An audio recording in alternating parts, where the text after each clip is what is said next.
আমরা মাযহাব মানি কেন? মাযহাব এই জন্য মানি, কোরআন। ইমাম মালিক বলেন, মান তাফাক্কাহা ওয়া লাম ইয়াতাসাওয়াব, যে ইলমে শরীয়ত ছিল মারিফত ছিল না, ওকে বলে দাও তুমি ফাসিক। ওমান তাসাওয়াফা, যে ইলমে তাসাউফ শিখছে, ওয়া লাম ইয়াতাফাক্কা, ইলমে শরীয়ত শিখে নাই, ওকে বলে দাও ফাকাত তাজান্দাকা, তুমি জিন্দিক বেঈমান। ওমান জামা বাইনাহুমা ফাকাত তাহাক্কাকা, শরীয়ত আছে মারিফত আছে, তুমি হক্কানি। আল্লাহু আকবার বলেন। এই জন্য ইসলামের নিয়ম হলো ফাসআলু আহলা যিকরি ইন কুনতুম লা তা'লামুন, কোন বিষয় জানবে না, অজানা বিষয়গুলো জেনে নাও। নির্দেশ কার? আমরা মাযহাব মানি কেন? মাযহাব এই জন্য মানি, কোরআন হাদিস থেকে মাসলা মাসাইল বের করতে পারি না। যারা বের করে রাখছেন, আমি নিজে মাছ ধরতে পারি না, কারণ মাহফিলের ব্যস্ততা, ক্লাসের ব্যস্ততা, হুজুরের একই অবস্থা, আমাদের সবার একই অবস্থা। আমরা বাজার থেকে মাছ কিনে খাই, মধু আমরা কিনে খাই, মৌসাকে গিয়ে আমরা মৌমাছির কামড় খেয়ে মধু কাটা আমাদের পক্ষে সম্ভব? একদল লোকে আল্লাহ স্পেশাল লেকুল্লে ফান্নি রেজাল স্পেশালিস্ট আছে, মধু সংগ্রহ করে বাজারে বিক্রি করেন, 1200-1300 টাকা দিয়ে মধু কিনে খাই। মধু নেওয়ার পরে এবার গালি দিয়ে, হারামি, মধু কেন তুমি কাটলা? কথা বলা। মাছ কিনে খাই, খাওয়ার পরে জিজ্ঞেস করে, হারামি এই শীতের মধ্যে আমি করি ওয়াজ, তুমি ধরো মাছ। হারামি, তুমি কেন মাছ ধরতে গেছো? ও কি আমাদের জন্য কোনো অন্যায় করছে? ইমাম আবু হানিফা, শাফি, মালিকি, হাম্বলি, এই ইমামরা রাতের পর রাত, দিনের পর দিন, আহা কত কষ্ট করছে। ইমাম আজম আবু হানিফা 40টা বছর এশারে যদি ফজর পড়ছে, রাতে ঘুমায় নাই, কোরআন হাদিসে মাসলা মাসাইল বের করে আমাদের কাছে খালি জুস বানাই দিছে, আমরা খালি খাবো আর গিলবো। কয় হারামি। ইমাম আজম আবু হানিফা শিরক করছেন, মুশরিক করছে, হাদিস জানে না, অবুকে জানে না। আমরা মাযহাব টাযহাব মানি না। কারে মানো? কয় কোরআন মানি, হাদিস মানি। আর মানো কারে? জাকির নায়ককে মানি। ওর জাকির নায়ক ভালো হয়ে গেল, আর ইমাম আজম আবু হানিফা ওকে চেন না, যে ইমাম আজম আবু হানিফা রাসূলুল্লাহর 8 জন সাহাবীর সাক্ষাৎ পেয়েছে। আল্লাহু আকবার বলেন। তা আমরা মাযহাব মানি কেন? মাযহাব এই জন্য মানে, কোরআন হাদিস থেকে মাসলা মাসাইল বের করতে পারি না। আমি গাড়ি কিনছি, কিন্তু ড্রাইভার রাখি কেন? যেহেতু আমার পক্ষে মাহফিল করে গাড়ি চালানো সম্ভব না, ঘুমাই লয়ে পড়ে যাব। তবে আমি গাড়ি চালাইতে পারি না বলে আমি কি রাখি? ড্রাইভার রাখি। কথা বলেন ঠিক না? কিন্তু আমি গাড়ি চালাইতে পারি না, ড্রাইভার রাখি না, কিন্তু ভাবস দেখাই পুরো ডিজুস মার্কা, না না আমি পারি। এখন স্টার্টিং এ বসে, ওর জীবনে বুখারি পড়ে নাই, বলে আমি বুখারি জানি, মুসলিম জানি। কি বুখারি জানো? ইসলামিক ফাউন্ডেশন বাংলাদেশ হানং হাদিস নং কয়েকটা শিখে নিছে। হাতটা এখানে বাঁধতে হবে, এখানে বাঁধতে হবে, এ পর্যন্ত উঠতে হবে, 2-3টা শিখে নিছে। উনি এই ধরনের সিস্টেম কিছু জানে, জেনে শুনে বলছে যে আমিও জানি, কিন্তু আসল বুখারি মাথায় উঠে দিলে আল্লাহর কসম হাঁটতেও পারবে না। এখন যে বুখারি 4 খণ্ডের মাকতাবাতুল ইসলামিয়া কুতুবখানা যেটা বের করছে, 4 খণ্ডের, এত বড় হবে, বিশাল, এটা মাথায় উঠে দিলে হাঁটা সম্ভব না। ও জানে, বলে আমিও বুখারি পারি। আসলে বুখারিও জীবনে দেখো না অরিজিনাল বুখারি।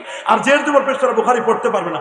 গাড়ি কেনার পরে গাড়ি তো চালাইতে পারবে না। স্টার্টিং এ বলছে নিয়ম হলো পিক আপটা চাপ দেওয়ার আগে ব্রেকে পা দিতে হবে। পিক আপটা আস্তে আস্তে চাপেন, ব্রেকটা আস্তে আস্তে করে ছাড়েন। ও ব্রেকে পা না দিয়ে সব বলছে আমি গাড়ি চালাইতে পারি। পিছনের সব ফ্যামিলি মেম্বারসদেরকে নিচে, যাত্রী সব উঠাইয়া গাড়িতে এবার মেন রাস্তায় সিরাতে মুস্তাকিমে উঠাইছি, সোজা রাস্তায়। এমন পিক আপে চাপ দিছে, ব্রেক আর চাপ দেওয়ার কথা ভুলে গেছে। তো জানে না গাড়ি কি সিরাতে মুস্তাকিমে আসে না বাতিল পথে চলে গেছে? ওটা খালে নামছে। কথা বলেন। চন্দ্রপুর ফেরি থেকে নিচে পড়ে গেছে, আর জায়গা মতো নাই। কি বলেন আছে? এই যে জায়গা মতো নিচ থেকে পড়ে গেছে, দল্লু আদাল্লু, নিজেও শেষ, গাড়িও শেষ, পিছনের যাত্রী যারা, সালাফি যারা, সব শেষ। কথা বলেন। এই জন্য আপনাকে মনে রাখতে হবে, আপনাকে চিনতে হবে খারেজি কে, বাতিলপন্থী কে, ওয়াহাবি কে, সালাফি কে, এটা আপনার চেনা দরকার কিনা? আবার হক পন্থা আপনার চেনা দরকার। বলেন, আপনি বলেন যে কোরআনে তো সব আছে, ফাসআলু আহলা যিকরি ইন কুনতুম লা তা'লামুন, যদি কিছু না জানো, অজানা বিষয়গুলো জেনে নাও। এক হুজুর ওয়াজ করতেছিলেন যে মা ফাররাতনা ফিল কিতাবি মিন শাই, এই আয়াত দিয়েছে যে আল্লাহর কোরআনে এমন কোনো কিছু বাদ নাই যেটির আলোচনা আল্লাহ তাআলা করেন নাই। আবার তিনি ওয়াজ করছেন মা ওয়া নাযালনা আলাইকাল কিতাবা তিবয়ানান লিকুল্লি শাই, প্রত্যেকটা বিষয় ডিটেইলস আমি কোরআনে আলোচনা করে দিয়েছি, কোনো কিছু বাদ নাই। তখন এক লোক নাস্তিক টাইপের বলছে, আচ্ছা হুজুর কোরআনে তো সব আছে, বলেন দেখি আজকে আলুর কেজি কত, পেঁয়াজের দাম তো বাড়ে গেছে কত, বলেন তো।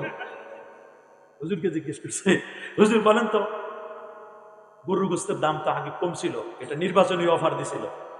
কথা বলেন, নির্বাচনী অফার দিছে না, 550 টাকা কেজি, 550-600, এখন দেখলাম জায়গা মতো 750-800 হয়ে যাচ্ছে। কথা বলেন। তো বলেন হুজুর আজকে গরুর গোস্তের দাম কত?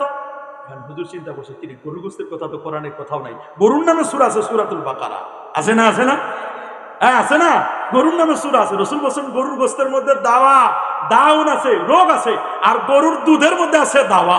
আল্লাহু আকবার বলেন। শিফা আলাইকুম বিআলবানিল বাকার, গাভীর দুধ খাও, কিন্তু গাভীর দুধ খাবে, তোমার দুধের মধ্যে সেবা আছে, তারও মুমিন কুল্লিশ সাজার সকল ঘাসের সান্নিধ্য হচ্ছে দুধ।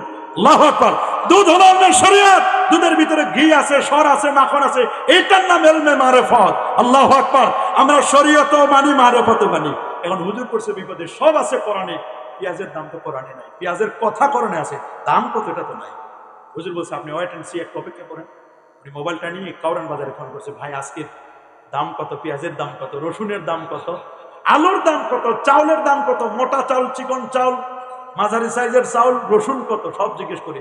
সব ডাটা নিয়ে বলছে, ভাই নেন, পেঁয়াজের দাম এত, রসুনের দাম এত, আদার দাম এত। বলে ভাই আপনি তো বললেন কাউরান বাজারে টেলিফোন করে জেনে নিয়ে বললেন। বলে এইটাই আমার কোরআনে আল্লাহ বলেছেন, ফাসআলু আহলা যিকরি ইন কুনতুম লা তা'লামুন, যদি কিছু না জানো অজানা বিষয়গুলো জেনে নাও। তা আপনি আমারে জিজ্ঞেস করছেন পেঁয়াজের দাম কত, কোরআনে আমার নির্দেশ দিয়েছেন, তুমি যদি, আমি জানি না পেঁয়াজের আজকে দাম কত, এই জন্য আমাকে জেনে নিতে বলছেন, আমি ফোন করে জেনে বলে দিলাম। এটা তো কোরআনেই আছে। আল্লাহু আকবার বলেন। কোরআনে এমন কোনো কিছু বাদ নাই যেটার আলোচনা নাই। এটা তাফসীরুল কোরআন মাহফিল, সব আছে। কেউ এক একজন এক এক সাইডে বলবেন, কেউ বিজ্ঞান নিয়ে বলবেন, কেউ এখানে তাসাউফ নিয়ে বলবেন, কে যে সাইড নিয়ে বলতে চাই তার জন্য সবকিছুর সুযোগ আছে। কথা বলেন ঠিক কিনা? এই জন্য আমাদের হকও চিনতে হবে, আমাদের বাতিলও চিনতে হবে। হক হলো সিরাতে মুস্তাকিম। হক কি বলেন? হক হলো কি? সিরাতে মুস্তাকিম।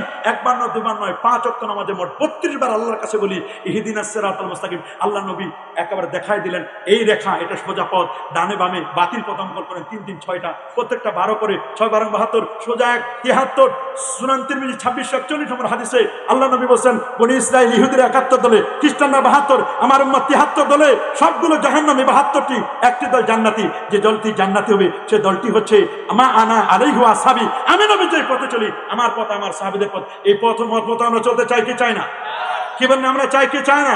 যেহেতু আমরা মুসলমান, আমরা শুধু মুসলমান তা নয়, প্রায় 450 কোটি মুসলমান আছে পৃথিবীতে। আমার নবী হলেন পৃথিবীর প্রথম মুসলমান। আনা আউয়ালুহুম ফিল খালক ওয়া আনা আখিরুহুম ফিল বাস ওয়া আনা আউয়ালুল মুসলিমিন। কোরআন বলে আমার রাসূল পৃথিবীর প্রথম মুসলমান। আল্লাহু আকবার বলেন। প্রথম মুসলমান হিসেবে আমাদের দায়িত্ব, আমাদের ঈমান, এটা সচ্চা ঈমান, তাওহীদের সালাত।